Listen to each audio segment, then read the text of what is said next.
नमस्कार दोस्तों। आज मैं आपको एक छोटी लेकिन बहुत ही प्यारी सी कहानी सुनाने जा रहा हूँ।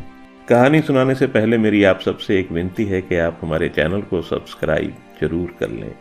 एक दिन सुबह सुबह दरवाजे की घंटी बजी। दरवाजा खोला तो देखा एक आकर्षक कदकाठी का व्यक्ति चेहरे पे प्यारी सी मुस्कान लिए खड़ा है। मैंने उसे देखा और कहा, जी कहिए। तो उस व्यक्ति ने कहा, अच्छा जी, आप तो रोज हमारी ही गुहार लगाते थे और सामने आया हूं तो कहते हो जी कहिए। तो मैंने कहा, माफ कीजिए भाई साहब, मैंने पहचाना नहीं आपको। तो वे कहने लगे, भाई साहब मैं वो हूं जिसने आपको साहब बनाया है। अरे ईश्वर हूं ईश्वर, तुम हमेशा कहते थे ना कि नजर में बसे हो पर नजर नहीं आते। लो आ गया, अब आज पूरे दिन तुम्हारे साथ ही रहूंगा। तो मैंने चिढ़ते हुए कहा, ये क्या मजाक है। तो उस व्यक्ति ने कहा, अरे मजाक नहीं है, सच है। सिर्फ तुम्हें ही नजर आऊंगा, तुम्हारे सिवा कोई देख सुन नहीं पाएगा मुझे। मैं कुछ कहता इसके पहले पीछे से माँ आ गई और बोली, अकेला खड़ा खड़ा क्या कर रहा है, चाय तैयार है, चल आजा अंदर। अब उस व्यक्ति की बातों पे थोड़ा बहुत यकीन होने लगा था और मन में थोड़ा सा डर भी था। मैं जाकर सोफे पर बैठा ही था तो बगल में वह आकर बैठ गए। चाय आते ही जैसे ही पहला घूंट पिया, मैं गुस्से में चिल्लाया, अरे माँ, ये हर रोज इतनी चीनी क्यों डाल देती हो। इतना कहते ही ध्यान आया, अगर ये सचमुच में ईश्वर है तो इन्हें कतई पसंद नहीं आएगा कि कोई अपनी माँ पर गुस्सा करे। अपने मन को शांत किया और समझा भी दिया कि भाई तुम किसी की नज़र में हो आज, जरा ध्यान से। बस फिर मैं जहाँ जहाँ वे मेरे पीछे पीछे पूरे घर में। थोड़ी देर बाद नहाने के लिए जैसे ही मैं बाथरूम की तरफ चला तो उन्होंने भी कदम बढ़ा दिए। तब मैंने कहा, प्रभु यहाँ तो बख्श दो। खैर नहाकर तैयार होकर मैं पूजा घर में गया। यकीनन पहली बार पूरे मन से प्रभु वंदन किया, क्योंकि आज अपनी ईमानदारी जो साबित करनी थी।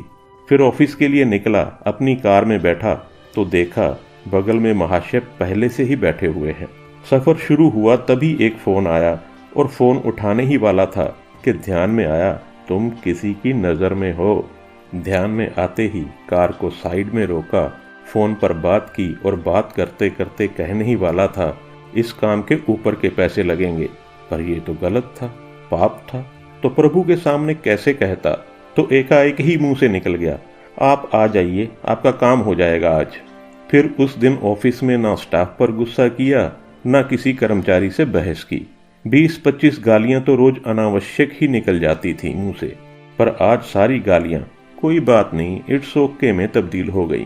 वह पहला दिन था जब क्रोध, घमंड, किसी की बुराई, लालच, अपशब्द, बेईमानी, झूठ, ये सब मेरी दिनचर्या का हिस्सा नहीं बने।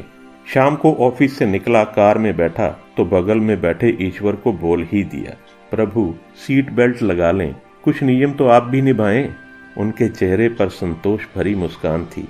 घर पर रात्रि भोजन जब परोसा गया तब शायद पहली बार मेरे मुख से निकला, प्रभु पहले आप लीजिए। और उन्होंने भी मुस्कुराते हुए निवाला मुंह में रखा।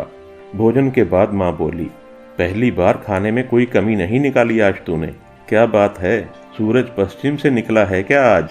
तो मैंने कहा, माँ आज सूर्योदय मन में हुआ है, रोज मैं महज खाना खाता था, आज प्रसाद ग्रहण किया है और प्रसाद में कोई कमी नहीं होती माँ। थोड़ी देर टहलने के बाद अपने कमरे में गया। शांत मन और शांत दिमाग के साथ तकिए पर अपना सिर रखा तो ईश्वर ने प्यार से सिर पर हाथ फिराया और कहा, आज तुम्हें नींद के लिए किसी संगीत, किसी दवा और किसी किताब के सहारे की जरूरत नहीं है। इतनी देर में मुझे अपनी गाल पर थपकी महसूस हुई। गाल की थपकी ने गहरी नींद को हिला दिया। कब तक सोएगा, जाग जा अब। आंख खोली तो सामने माँ खड़ी थी।